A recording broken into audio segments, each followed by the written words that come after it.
Great. Wow, that like actually worked. Thank you so much. I think last year we had to do that for like 2 full minutes. Maybe I was too shy last year. But all right, thank you everybody so much for being here. This is just so cool. We've been working on this for 5 months. Yeah. And yeah, we started rolling in November. Yeah. So my name is Mark. I started this group, the Xooglers in Climate, with Noel. I also founded a startup called Fresh Power, but that's not focused here. Let's see. So it's very cool to see everybody here in this room. It's also incredible just to have SF Climate Week, especially right now. It's a little bit uncertain, you could say. A bunch of different things changing in the energy space where I work. Everybody's talking about tariffs and the impacts there, changes to funding and everything. But when you look around here, you look at everybody working in this space, you see one thing is just an undeniable truth, and that's that the rate change is underway. So we know that there are a bunch of challenges that are out there. I mean, just the increasing amount of emissions that are out there, all the different regulatory issues, et cetera. But the fact that everybody here, everybody in Silicon Valley, and across the nation, across the world, is focused on making these improvements. Like we have this energy focused in the right direction. And that's the piece to really focus on. The different pieces that we've focused on in terms of technologies and bringing different materials to create much more sustainable earplugs and packaging, as well as the ways that we're sucking energy out of the sky for things like solar, and then combining that with great business models is really exciting. And that's the type of thing that we get to run through SF Climate Week. So thank you all for being here. To introduce... Maybe we wanted just to give a quick note about Xooglers and Climate. Yeah, sorry, to introduce the group. So Xooglers in Climate, we are a group of current and former Googlers, all focused on, of course, climate tech, across from energy, ag tech, anything carbon, et cetera, all of it. The larger Xoogler group is like 33,000 people. So we're connected to that and pull people in, constantly growing. I've been in the Bay Area, but also across really the whole world. And the whole focus is just inspiring ourselves and each other to make more of this impact. Reframing the narrative, like everything I kind of just said is like the optimistic take on the opportunities that we have here. Connecting with each other through events like this. We often have dinners, one-on-one seminars, I call it, so learning about how recycling actually works from people who know, the experts in that. And then just being able to support each other, other entrepreneurs, or just people looking for jobs, looking to support other parts of the climate space. And just maybe to add, we also want to give a voice to everybody. So doing a podcast with Xooglers and Climate from many of the speakers today have been in the past. So if you want to check out for more. Really quick, we want to hear from our sponsors. This whole event would have been impossible without the many sponsors involved. We'll get the first 3 to give a talk here just to kind of explain what they're up to. So, Sunil, do you want to talk about it? Can I get started? Yeah. Good. So I'm Sunil. I'm the founder of a company called Dime. The reason it's called Dime is it's meant to be a dime, D-I-N-E, but when you're a startup founder, you can't get the domain names. It's D-Y-E-E. Our whole thesis was more or less everybody cares about climate change, but no one's really willing to go out of their way or pay us. So the question we asked ourselves was, what if we just built positive climate outcomes into every single product that exists? And most accordingly, you don't have to pay an extra, in fact, you get the same. And so what we do is we're in the travel space and in the payment space. You can book hotels and flights from us. We're generally cheaper than anywhere else, so it's a big flight for us. And what we do is every time you book a hotel or a flight, we go invest in renewable energy. The idea with investing in renewable energy is the money we get, we financially structure it without boring you guys. So we do 1 million trips. We can do almost $1 billion of solar around the world every 5 years. So we work with small businesses, we work with big businesses, we build a client. If you're at Google, I was clearly not on air, but most likely not. You can go to your internet portal and you can find us and you can book trips there for yourself. And for small businesses, we do business travel as well. A big shout out to Big Stu. We're the nicest possible people to go organize one of these events. So we're more than happy to be the pizza delivery guys for the events. Yeah, all the pizza will be provided by Singularity and Dime. Our second sponsor, you're probably to see around. So welcome to use the ASR. Hello, hi, I'm Georgie. I work for GuyStar leading our go-to-market. GuyStar is a distributive manufacturing company.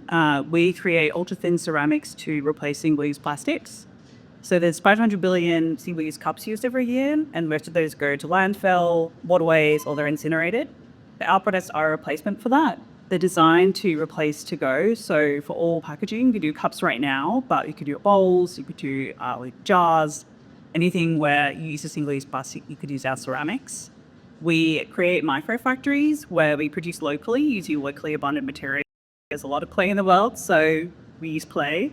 And then we replace single-use plastics and use them locally as well. So really breaking down our supply chain.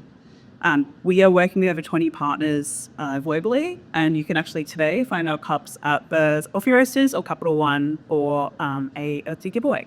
So check us out and learn more about that.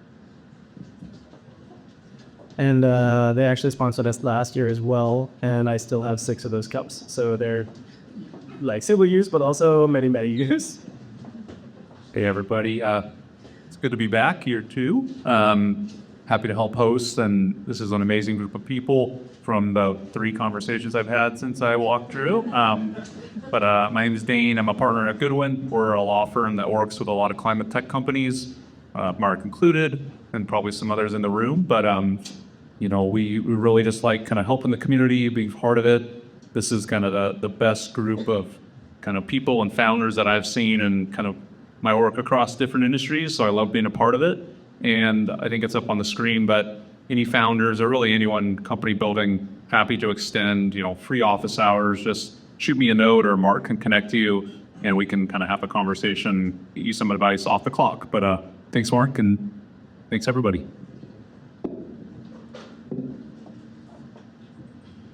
All right.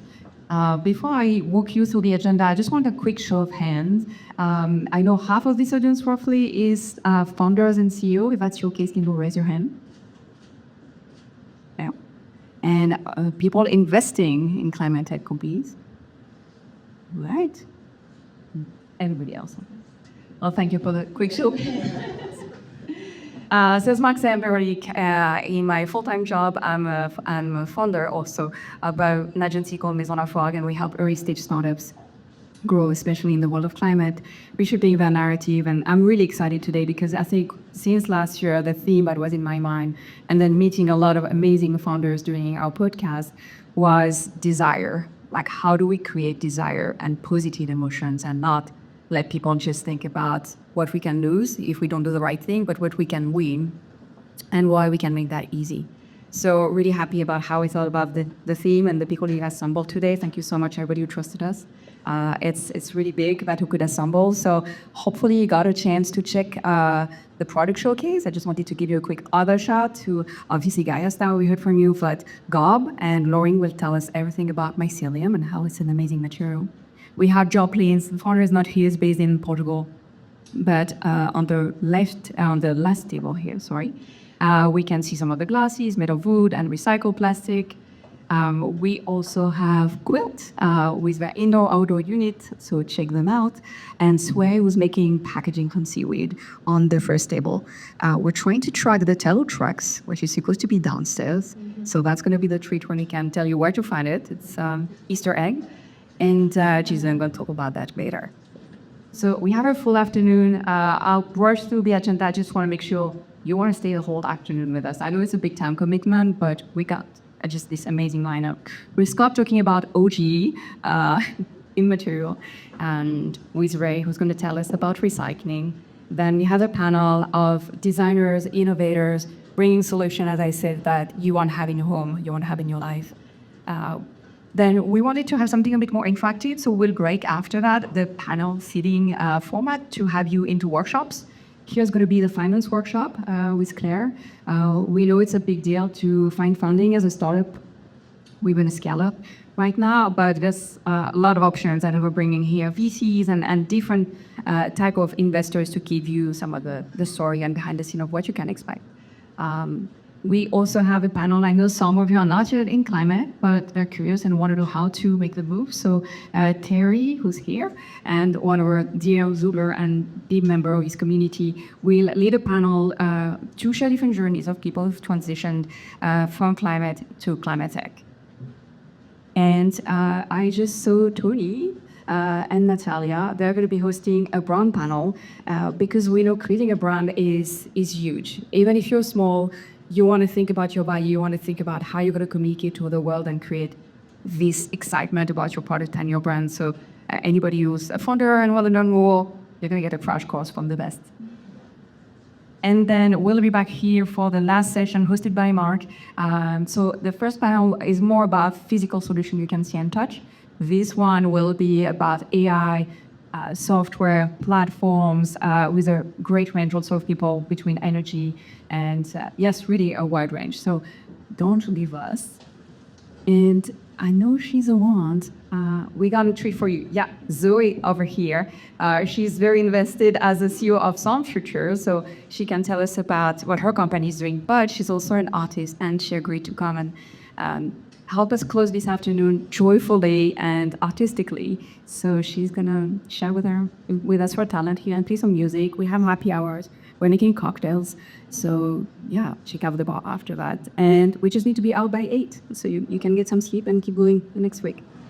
Or for the rest of the week. It's only Tuesday. I don't know. It was already big day for me last time. Quick small administrative thing. If you need to find the bathroom, it's through that door. And if you need any help, we're around, or anybody with the green lanyards. And there's at least like 3 or 4 people around for now. So. Before I give it to Ray, again, please connect, network. That just makes us so happy to see people making connection. And everybody here is super accessible, so I know the speakers will be happy to meet you. With that, Ray can join me. And I'll just start with a quick intro, because I don't know, I feel like if you're me, and we all had that moment you go to your class and you have a big pile of things, and I'm not sure I'm doing this the right way. Am I recycling the right way? And talking with Ray, we're looking at some of the numbers. The plastic production has doubled over the past 2 decades, and since production of plastic, less than 10% that's being recycled. So I'm just so fascinated by what you've been building, Ray, and working with Google X on a circularity project. So I wanted for him to give the chance to walk us through both his personal journey, because I feel like climate is so much about personal journey. I wanted to have him share that, but also the technology. Many of us here, I think, are a little geeky. So how you can use AI and robotics and try to tackle a problem that's been here for a long time with a fresh eye. So I'll pass on the clicker. And thank you, Ari. You share. Appreciate it. Hi, everybody. Nice to see you. I'm Rey Banatao. Just thanks, Veronique and Mark, for having me. I think I'll tell you a little bit about my journey. I was telling Julia and others earlier, I'm very empathetic to founders in climate, having been one myself, and I'm one still. At Google X, if I'm doing my job right, I'm going to join the Xoogler community in a few years when I take this project out of here as my next startup. So I've entitled this talk, Fall in Love with the Problem. At Google X, that's actually one of our principles. If you're familiar with Google X, we have different principles about like how to take on moonshots and define moonshots. But falling in love with the problem is one of those core principles, because everything that we do in climate, and hopefully this resonates with you all, is mission oriented. And the only way that you're going to go on these missions, these long timeline journeys where you don't know what's on the other side, especially as like an entrepreneur, you might succeed, you might fail, but you have to find reward along that journey. You have to be mission oriented. And for me, the most important principle is that you've fallen in love with some sort of problem that, irregardless of financial success or failure, you're finding a way to define your own success through that. So I'm hoping to share that with you today. I want you to know who's talking to you. I won't read it through all this, but I have kind of 3 general buckets I'm super passionate about. One, of course, is technology. I'm a biochemist by training. I worked most of my career at the intersection of material science and sustainability, developing new materials. I'll tell you about that through the talk. I'm super passionate about the startup journey, having been through it a bunch of times, some wins, some failures, and I'm also passionate about education and mentorship. So that's part of the reason why I'm here is I want to make connections with you all. If there's anything I can share about my journey that will help you on your journey, don't hesitate to reach out. I'm really passionate about outdoors and the environment and surfing. And that's actually where my story begins. So I grew up in California. In that previous slide, you saw a picture of a Volkswagen van. I grew up in the back of a 69 Volkswagen Westie, driving up and down the coast from Mexico to Canada, camping, fishing, skiing. That was probably the best memories of my childhood was having access to that. I also grew up in Cupertino, so obviously the home of Apple Computer. Oftentimes being chased by security guards out of their parking lots because we were skateboarding around, like sliding on a handrail, skating destroy. Surfing through, and like this was my lens to the world, right? And I think that's important to share because that, I didn't know this when I decided to go into climate, but like I have a deep connection with the environment. And it was actually through sports that opened up my eyes to how we interact with the world, right? Surfing next to nuclear power plants and refineries on the coast. And when you're sitting there waiting for waves, you're always thinking about and just kind of losing yourself in your thought. And you're thinking about what is going on there. How am I sitting here in this water next to that thing? Why is this water a few degrees warmer than over there, right? These thoughts go through your mind. And I think this was important, but it was a passion for the environment that kind of opened its way for me to work in climate. Obviously growing up in Silicon Valley, I'm also the son of an immigrant and an engineer who of course wanted their kid to also be an engineer. Decided I had this heart-to-heart with my dad where I told him one day, Dad, I'm not gonna be an engineer. Maybe I'll be a biochemist instead. That was my only consolation was convincing that at least I'm staying in technology. But it was on that journey that I think, having these heart-to-hearts with my dad, trying to figure out what my impact was going to be in the world, maybe not as an engineer, but as a biochemist, is one piece of advice was like, look, whatever you do, I'll be, of course, proud of you and all that, but think about how you're going to get back to the thing that you're working in. How are you going to get back to that industry? Right? My father worked in semiconductor, and he found a way to work in that space and event in that space. So my space was material science, and how was I going to get back? Well, at the time, I was actually working in the field of nanotechnology. This is like early 2000s. The carbon nanotube was like the hot material, super expensive to make. And I just thought, okay, why don't I sprinkle some technology? I've always been passionate about sporting goods, so why don't I combine my passion for sports and sprinkle some technology in there? And we worked with Bayer Material Science. He was still one of the pioneers in this class of materials. And I think my claim to fame here was we made the world's first carbon nanotube surfboard. We also made the world's last carbon nanotube. So this nanotube surfboard is proudly sitting, and maybe it's still there, I don't know, but it was hanging in the Bayer Material Science headquarters. And that was it.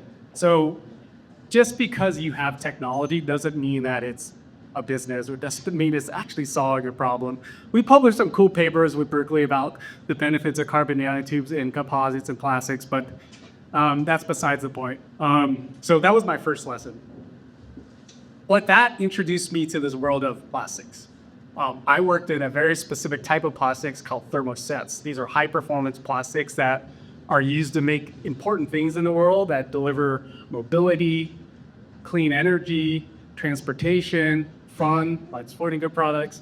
So, I started to learn about this space and realized that there was an opportunity to innovate here. Long story short, I got hired by this surfer. I don't think anyone's heard of Larry Hamilton. So he's this well-known surfer, and he wanted to make an eco-friendly surfboard. And his team gave me a bunch of materials, and I got them, and I was like, these are horrible. First of all, they're not even performance, and secondly, they're not even eco-friendly or sustainable in any way. But that was the light bulb that maybe I could innovate here. And so fast forward, I started a company through a little journey of 3 to 4 years, figured out there's an opportunity to make bio-based high-performance plastic materials for that industry. And eventually formed this company called HB Resins. Proud to say that we ran this company for like 12 years, got acquired. It was profitable. The new owners kept it alive, and it's actually being acquired again for a second time by private equity. But there's a lot of learning lessons in launching and creating a product. I ascribe to lean methodology. I ascribe to lean startup. I've read Eric Ries's book, Crossing the Chasm, like 100 times. All of those lessons that happened in those books happened to me on this journey.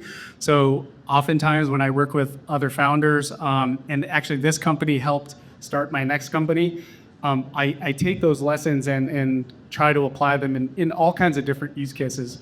But the thing I'm really proud of with this company was we were very, very early in the bio-based material space. So this is like 2009, Al Gore's Inconvenient Truth just came out, The Priest is coming out, and it wasn't really that cool to work on sustainability yet. And everyone that I talked to in this industry told me I was crazy.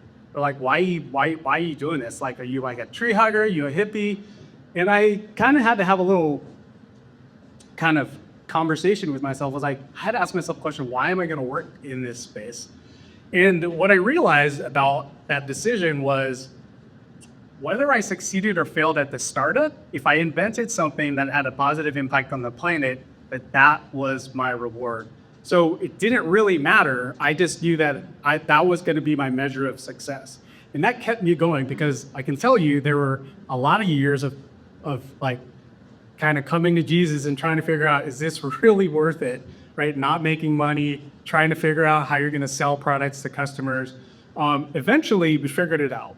A big part of that was figuring out the impact of our material. And so we're also early adopters of different standards, certifications, including using life cycle assessment. So hopefully everyone here is well-versed in LCAs. I don't need to talk about that, but we figure out a way to communicate with our customers the benefits of our product from a carbon perspective. And again, super early in the idea of using carbon as a currency. But we took a lot of lessons from that, and what we ended up finding was fast forward a decade later, that was the currency that a lot of eventually bigger chemical companies started to care about.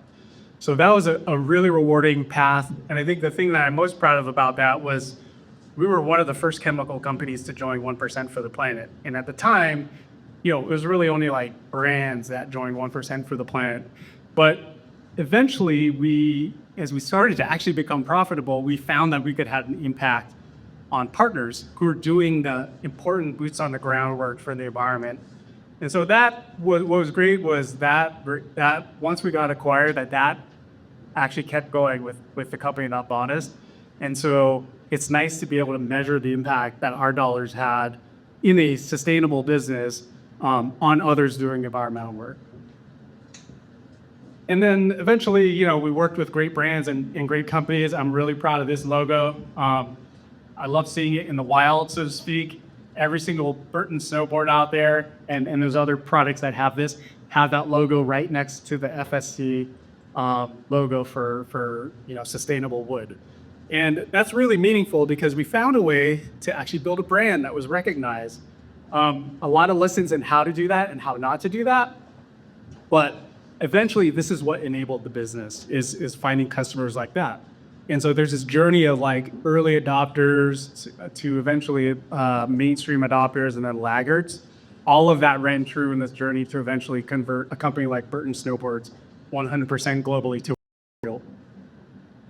But there was still more questions that we asked ourselves. And it was great that we had a bio-based material that was lower impact. We could measure it, quantify it, donating, all that kind of good stuff. But there was this other question about that space of performance plastics. Even if they were bio-based, where do they go at the end of life, right? And again, still early in this journey of circularity and closed loop, But that eventually led to this spark of, well, why don't we just make those materials actually recyclable? So Kenora was founded. My CTO came from UC Berkeley. We actually seed incubated him inside of my previous company. And eventually, after 2 years of incubation, I joined the company as CEO because I knew that we had something here. And the whole idea behind Kenora was to engineer recyclability into that plastic where recyclability didn't exist before. And so that's a whole new class of plastics and enabled the world of composite materials, things that have carbon fiber, fiberglass, cars, window blades, electronics that actually become recyclable. And it turned out that the wind industry, an industry that had been highly regulated in the past for its choice of materials, was facing a second coming of regulation, and that's what to do with all those window blades at the end of life. What they've been doing is they've been burying them in the desert because there's no good solution. And so this industry, partnered with government and found a way to drive circularity into the manufacturing of window blades, and it just turned out that our material was the one thing that was an option to make those things recyclable. So in 2021, Siemens Gamesa, actually, before that, our company got acquired by one of the largest material providers to the wind industry, and eventually Siemens Gamesa made the first recyclable wind blade. Now that was, I didn't know it at the time, but my first exposure to what a moonshot really is. We spent 5 years investing in just the tech and IP and producing it at a pilot scale. I think we were lucky to find a partner who was willing to buy us. They were actually our joint development partner on the wheel factoring. They invested in a large-scale manufacturing plant, and that was at 10 years, right? And that's just halfway to that full journey of making a recyclable wind blade. You actually have to recycle it. And so I think they're probably on year 12, 13 now, and they're just figuring out how to recycle these things. All that development needs to happen. So, these type of moonshot ideas take potentially a couple decades to do, especially in the material space. So again, this idea of falling in love with the problem, you better be devoted to solving that problem because your journey could be half of your career, if not most of your career.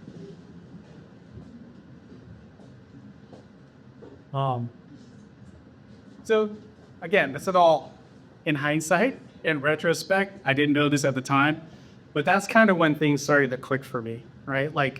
Figuring out what my mission was, figuring out what the business was, how to actually make money doing it, how to make that repeatable. But I kept looking for bigger and bigger challenges, and it was on that journey of making recyclable wind blades, the straw the image of the straw in the turtle's nose kind of came out, right? And it popularized ocean plastic waste. And that was kind of my next window to the world. I'm a surfer, I'm a diver. I've been to the Philippines and have seen the results of plastics not being managed properly and how that gets handled and the effect on societies and the economy. I knew I had to do something here. I felt that as a material scientist, there was probably no bigger challenge I could find in trying to tackle plastic waste. So I had to do something about it. Just complete luck. I kind of got asked to attend this workshop on plastics at this place called X. Had no idea what X was, even though I grew up in the area. Went in there, and there happened to be a whole kind of the who's who of the plastics and circularity industry, and I was super impressed.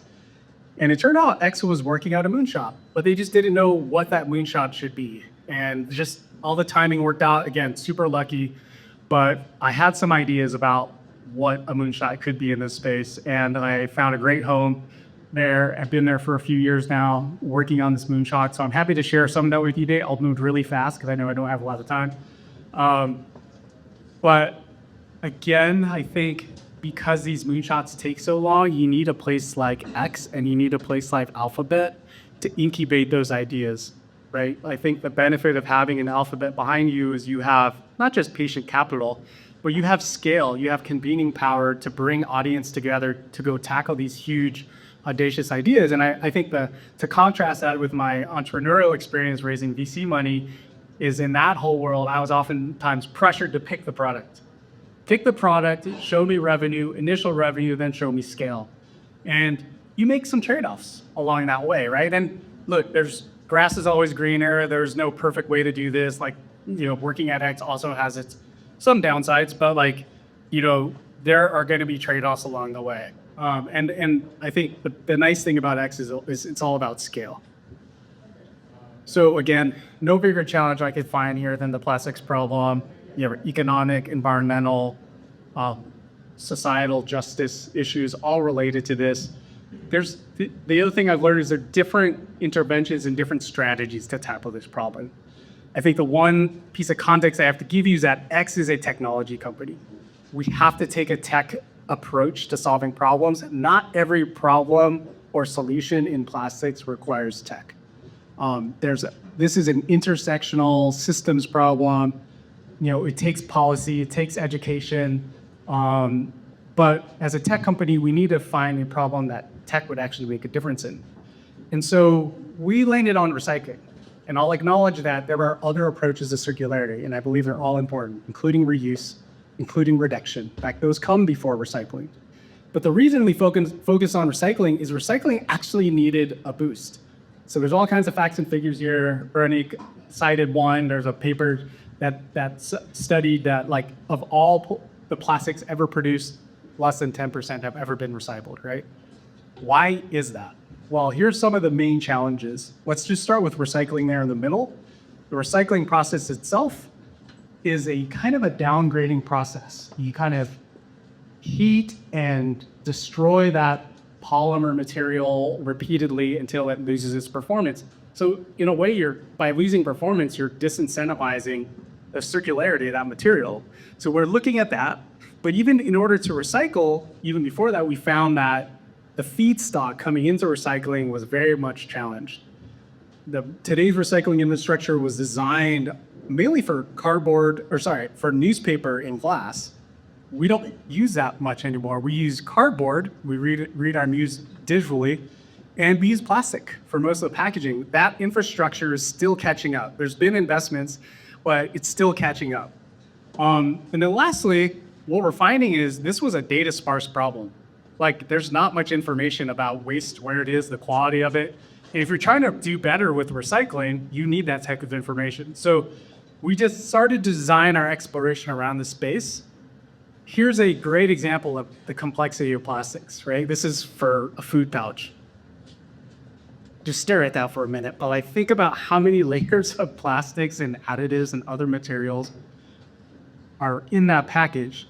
And I'm not going to trivialize the importance of this, right? You need that actually to deliver food safety, prevent food from spoiling, which, that would add more carbon if you just let food spoil. But this is where the complexity is, right? This is not going away despite how much we want it to. So our view was, well, let's take this head on. Let's figure out how to actually deal with this type of material and break it apart. To do that, you needed a molecular view of materials. You needed to see all those tie layers, all those additives, all the different types of plastics that make up modern packaging. And so we're designing a full platform here to take circularity into account. So instead of the current paradigm where most plastics, like 99% of them, come from petroleum and end up going to landfill. So that's a problem, right? Like, how carbon intensive is that? And then we're just throwing all of that oil we extracted away. Why aren't we just reusing that oil that's been extracted and keep finding a way to keep reusing that? So we're investing in all the technologies to make that happen. It's going to take multiple different types of technologies to do that, from material identification to better recycling processes to the data. And we have this view of, just in a nutshell, we use analytical chemistry to really understand the composition of these materials at that molecular level. And then we train different cameras and AI to recognize that molecular view of materials. So in real time, you can actually see the chemical fingerprints of a material, right? So it's like if you see a person, it's the difference between recognizing their face or seeing their DNA. If you knew what their DNA was, you'd know how to treat them, like, say, if they had a disease. That's how we're applying it to recycling. And we've actually deployed this technology in waste facilities now. And we're working with recyclers to do this at scale.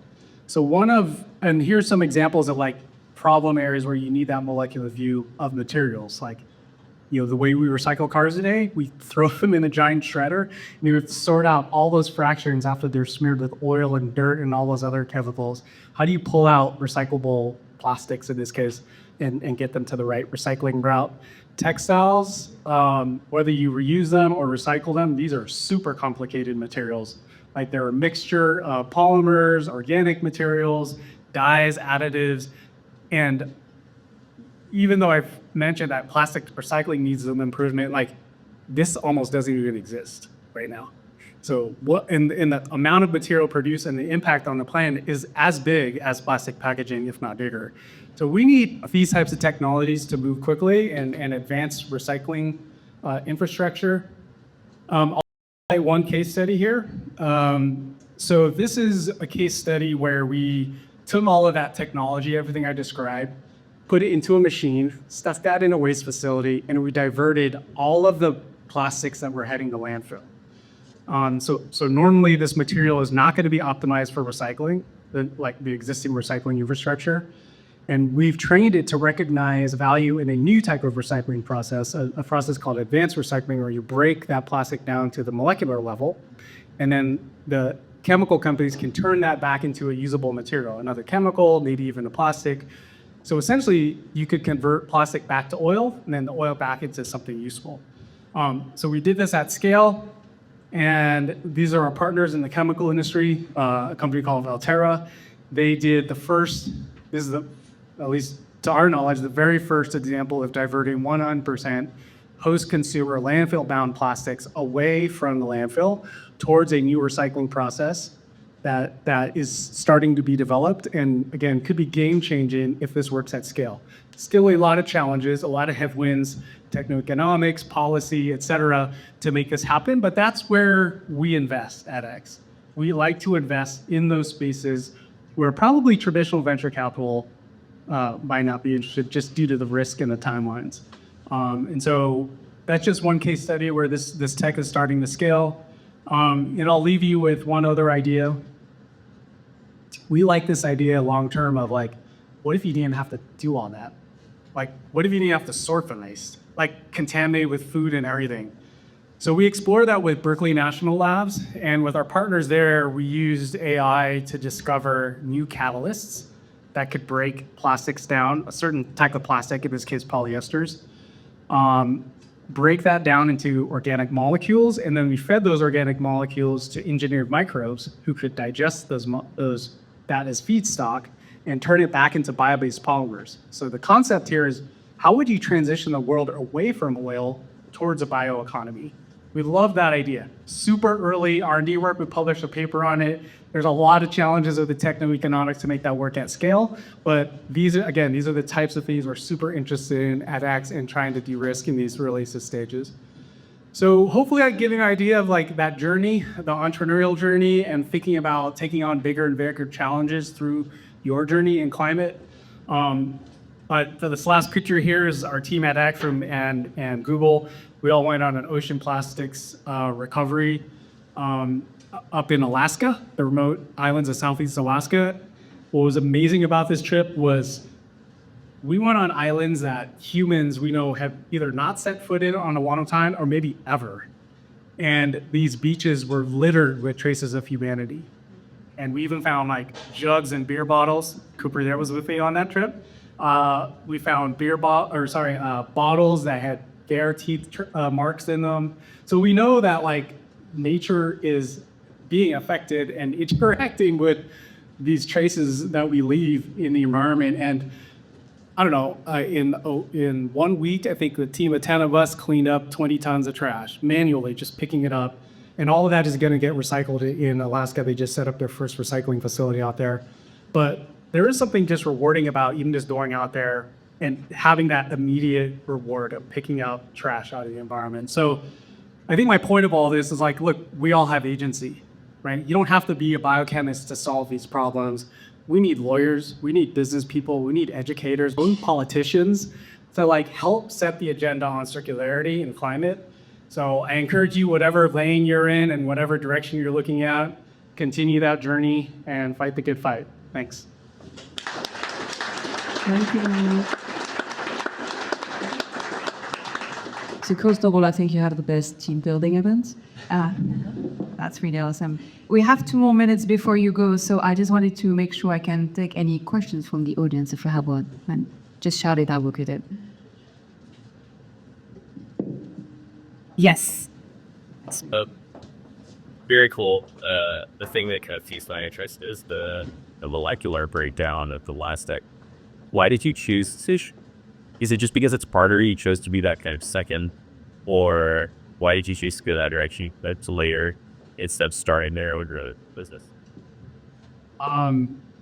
So I think for business reasons, we saw that the feedstock quality going in, whether it's the molecular recycling or just regular recycling, like all of it is hindered by the quality of feedstock. So that was a no-brainer. Like we should do that no matter what, just for business reasons.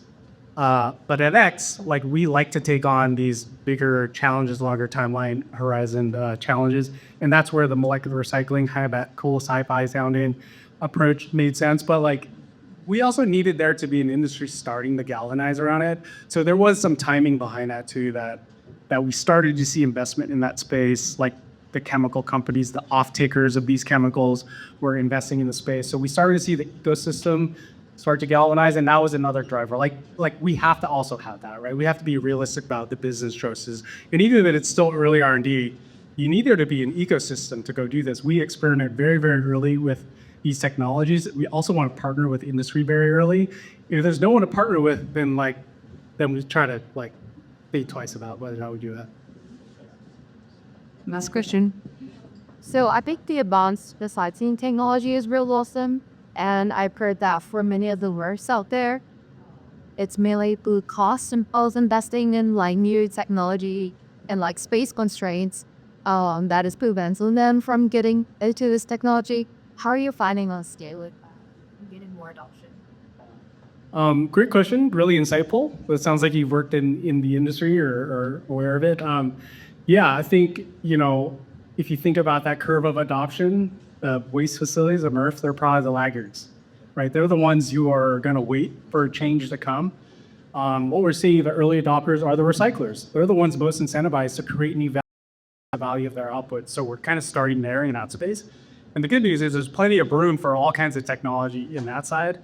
Then we're big fans of extended producer responsibility. So that's a form of legislation coming out, states are adopting it, where the brands are going to have to pay. They're going to be pressured to make sure their materials get through recycling. So there's going to be this demand pull mechanism that's going to drive reinvestment even into the waste infrastructure side. All right, I want to make you respectful of your time. I know you have a busy day, but thank you so much for being part of that, sharing the story. I know other biotech company in the audience, we should probably get in touch and keep learning from you. With that, we're going to transition. I'm going to call our first panel.